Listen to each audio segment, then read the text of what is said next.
Okay, welcome. It's lovely to be with you. We're really delighted to share some thoughts with you. My name's Allan Freed. I work with Dave Ulrich at the RBL Group, and our interest as a firm really is on how HR creates value for the organizations that it's a part of. All right, so let me just share a little bit of research. This comes from one of our investor analysis studies. It tells us that investors, when they are calculating how to make investments in organizations, they feel firm performance accounts for about 38% of their investment choice. So how the firm performs is critical. We all know that. That's very straightforward. Industry favorableness, whether the investors like the industry that the firm is in, accounts for about 33% of an investor's choice. Interestingly, though, for everybody involved in HR, the quality of leadership and culture of the organization accounts for 29% of the investor's decision. So a huge amount. Now, on the far right-hand side, we then asked investors how confident they were in their ability to assess these three different factors. So when it came to an investor assessing themselves on how well they could understand firm performance, they gave themselves a 4.5 out of 5 rating. He said, we know firm performance better than the firms themselves know firm performance. When we asked them to assess their ability to understand industry trends, again, they rated themselves very high, 4.3 out of 5. He said, we've got tools and analysts who really understand industry. We then asked them how much confidence they had in their ability to assess the quality of leadership and culture inside organizations that they invest in. And the results dropped off significantly, on average less than 4, 3.7 out of 5 rating on how to assess quality of leadership and culture. Now, when it comes to creating value instead of adding value, this is the space where HR, in our opinion, has a really huge opportunity. It's improving the quality of leadership in a culture to the point where external stakeholders, a firm's customers, partners, and shareholders recognize that leadership and culture attract and require a premium on their investment. All right, so let's figure out how we start to build it. In the past, there have been 3 sources of creating advantage for organizations. First, financial. If we've got access to capital at a lower rate than our partners, or better cash flow, or a better capital structure, or we more effectively manage risk, then we can create value more than our competitors. The second area that's been a source of value creation in the past has been around strategy. If we have a more optimized business mix, a stronger competitive position as a result of our strategy, then we can create more value than our competitors. And third, we've got technology and operations.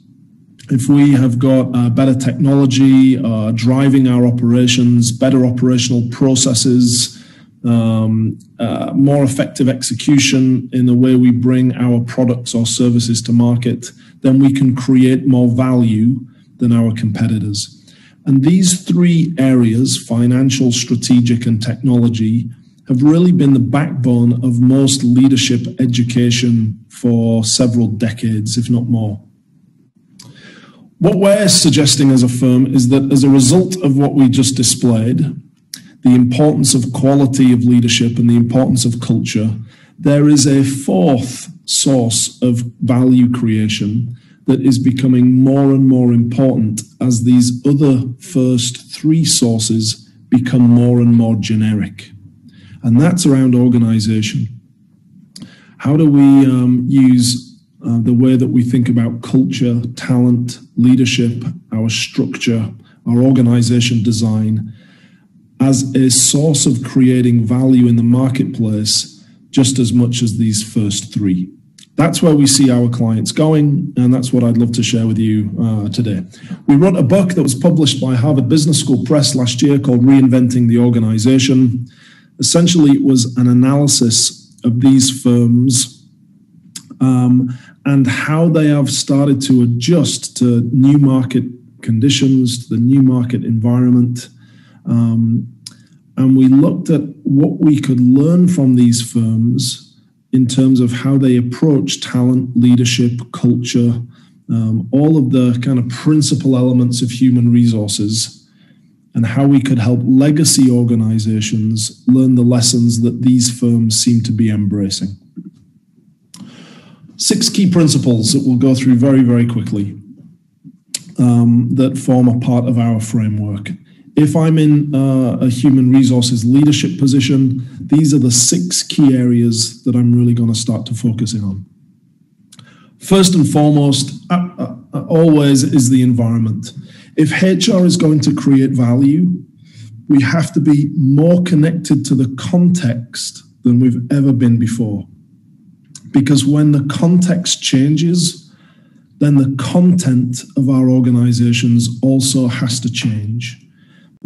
It's particularly relevant in the last 6 months. The context has changed so much that the content of HR has had to adapt very, very quickly.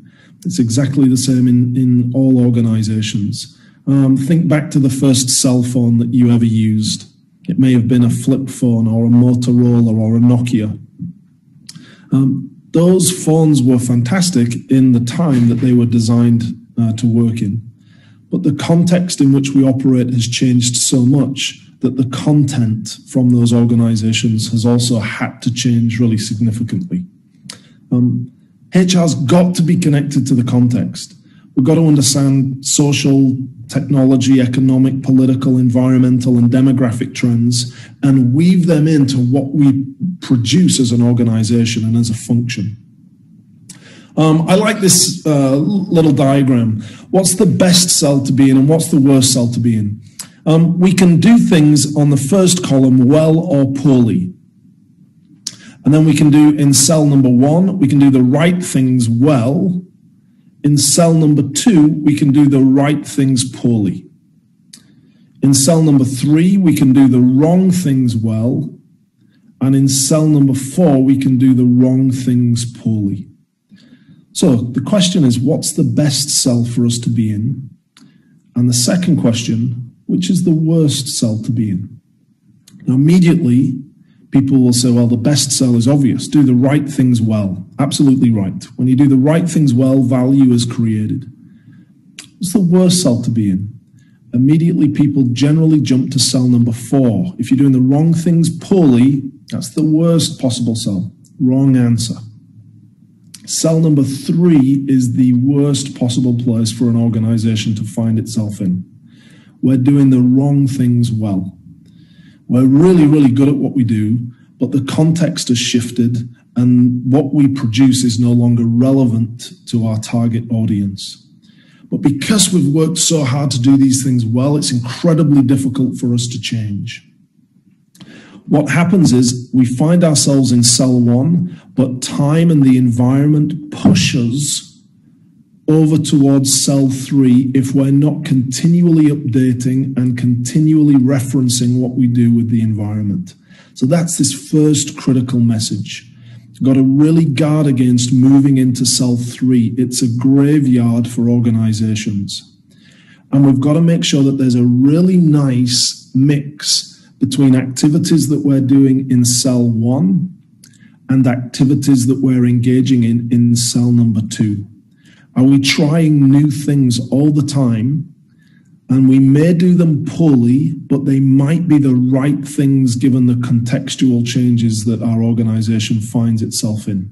So we have to keep testing and innovating. And if one of those things that we try out and that we do poorly at first gets a really good response from our clients, then we might invest more money into that until they become a cell 1 activity. So critical. HR have got to understand the context and got to ensure that there's a nice healthy mix, or encourage the executives to ensure there's a nice healthy mix between cell 1 and cell 2 activities. Second key, area that these organizations that formed a part of our study for reinventing the organizations focused on was strategy. And this isn't new. We've all been here.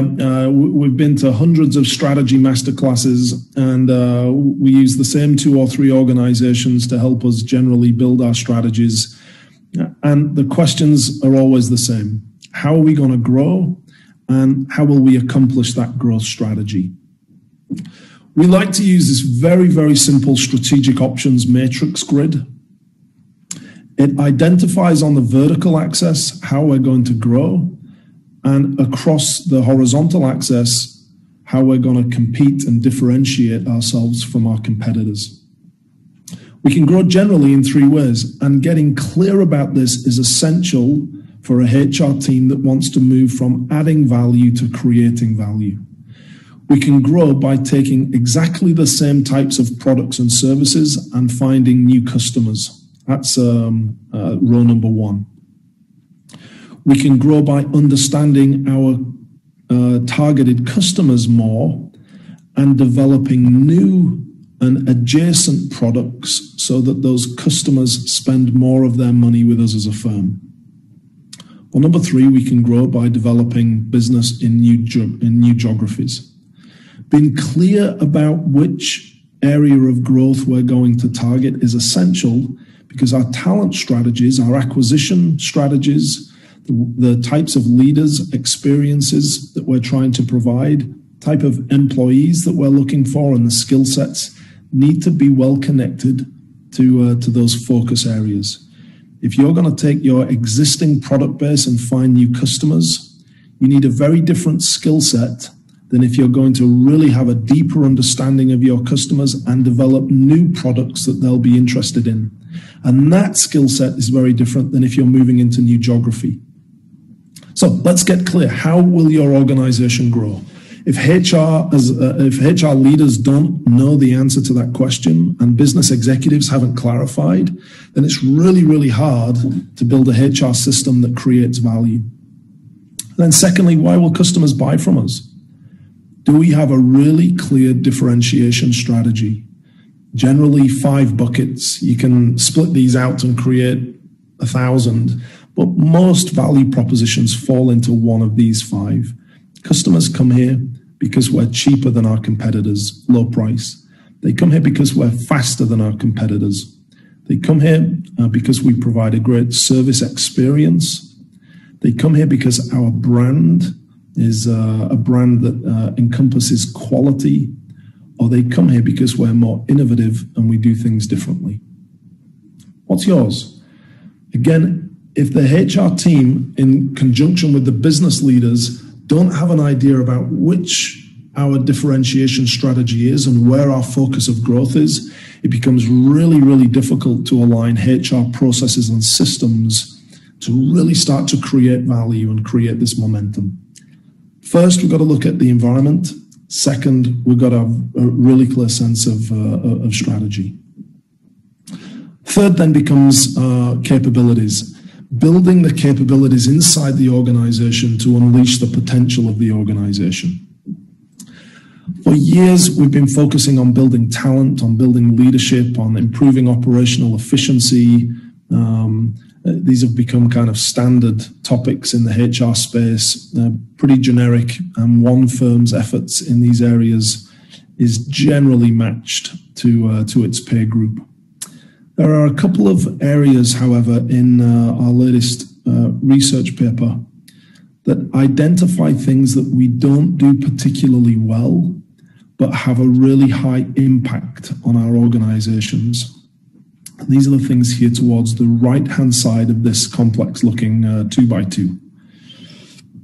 If we focus on speed and agility and innovation and external sensing, these are the things that have the biggest impact on business results, but where we're generally poorest as a function in HR.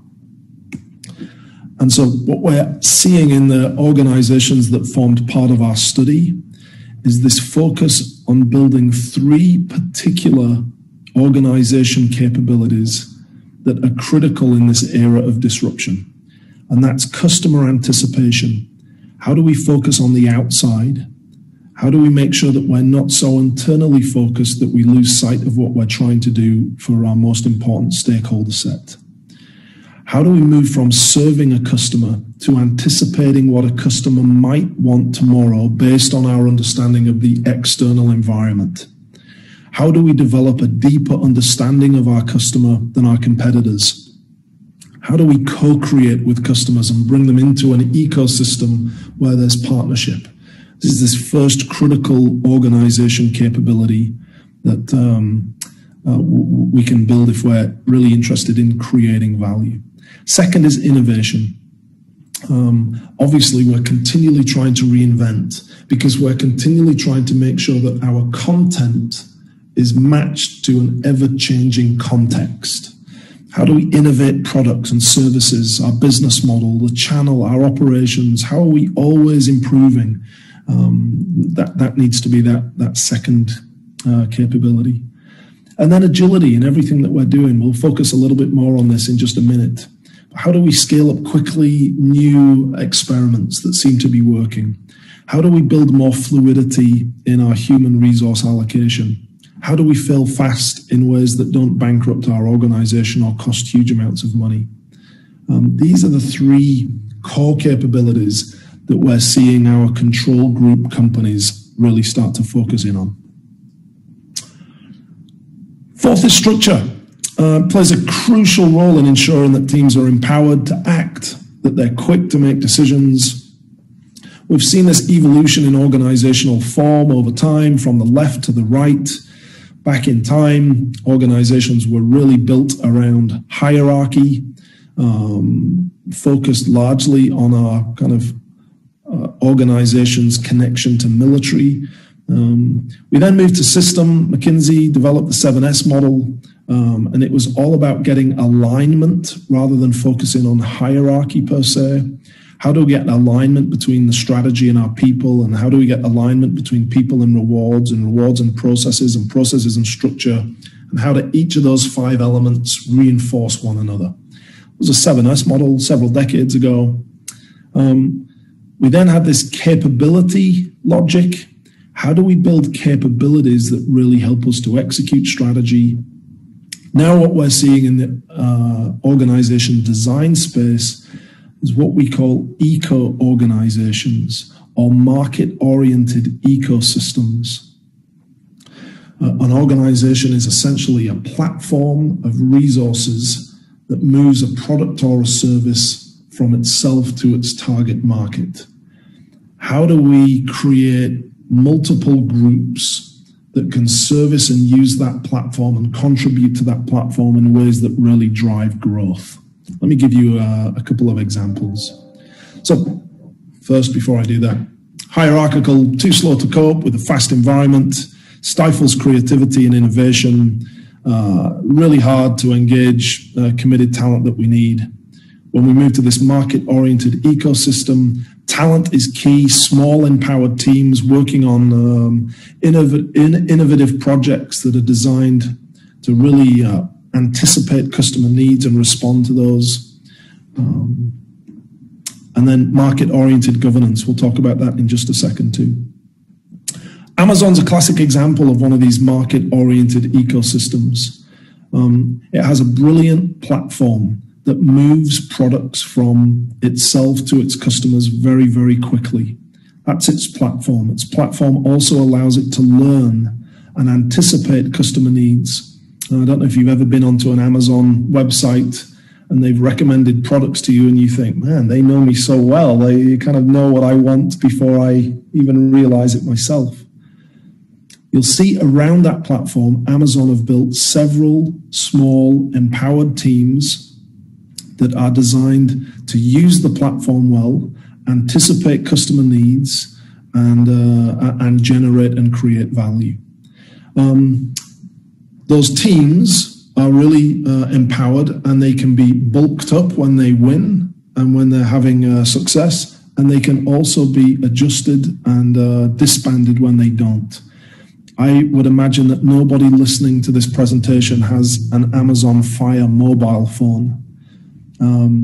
They did play around with the Amazon Fire phones several years ago. They built a small team connected to this platform. They had 3 or 4 versions of that phone before they realized that they were too late to the game. They disbanded that team. They adjusted those resources back into other experiments and continued to build and grow. It didn't bankrupt the organization. They didn't risk their shirts. They didn't lose their shirts. Small team, can we make this work? If yes, let's keep fueling the team and make it stronger. If no, let's not lose our shirts and redeploy those resources in interesting ways. 5th is governance. This is really interesting. In the past, governance was all about what we don't do.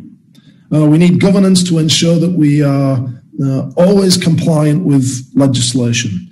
We need strong governance to make sure nobody's doing anything wrong. We need strong governance to make sure that you get my drift. Governance was about what we mustn't do in order to be considered a good corporate citizen. What we're seeing in the firms that are really interesting to us and that were part of our research and part of the book, Reinventing the Organization, was that those things that we don't or mustn't do are now table stakes for governance. They're essential. We still need to make sure that that organizations are well managed and that they're managed ethically and well. But governance has shifted in these firms to focus on what we must do and what we should do. How do we create a governance system that ensures we have the right culture? Not that our culture is leading to unethical conduct, but that it's the right culture. That's a much more interesting governance question. How do we make sure that we're holding people accountable for their performance in the right way through our governance processes? How do we make sure that we're generating enough ideas to keep us relevant in this fast-changing external environment? That's a great governance question. How do we make sure that we've got the talent coming through the pipeline to keep our ideas flowing, to convert those ideas into products and services that customers love, and to continue to innovate? How do we build governance processes around how we share information? If you remember the Amazon picture with all of these different teams working in this ecosystem, they've got to share information right across those teams so that we're fueling one another's success. And then how do we collaborate across those teams? So we see these organizations that seem to be doing really well in this disruptive environment, focusing on what to do in their governance processes rather than focusing on what not to do. I think that's a really interesting shift. 6th, final message is leadership. Leadership continues to be absolutely essential. Are our leaders, however, focused on building a stage that they can share, or are they focused on building a stage that they themselves can stand on? Are they spending time working on developing and nurturing talent, on building a culture that raises talent, strength, and leadership around them? Our message is really simple. Leadership beats leader. And so organizations and HR teams have to ensure that we're continually focused on building strength in depth and with width, rather than focusing on one individual. Some key messages around leadership, around making sure that our leadership brand is connected to our strategy. And I'm happy to share more information with anybody that's kind of interested in learning about organizations that are focusing on this type of leadership that we're talking about here, where it's not focused on individuals, but instead it's focused on a firm's collective ability to respond well to external stakeholder needs. These are the areas that we're focused on at RBL, 6 of them. Really, we feel as though they're the right 6 focus points for a HR leader to think through as they try to make this transition from a function that adds value to an organization to one that creates value by ensuring the organization is more relevant to its stakeholders tomorrow than it is today. And I think that, my final point, is the language of HR. It's a language of relevance. HR's job is to keep the organization relevant to its stakeholders. Our culture, our employees, our talent, our leadership play more of a role in keeping an organization relevant than anything else. And so for us, HR's role in value creation is only going to become more and more impactful than it ever has been in the past. Thank you. Really nice to share these thoughts and ideas with you. Delighted to connect with anybody on LinkedIn and continue to answer any questions after the session.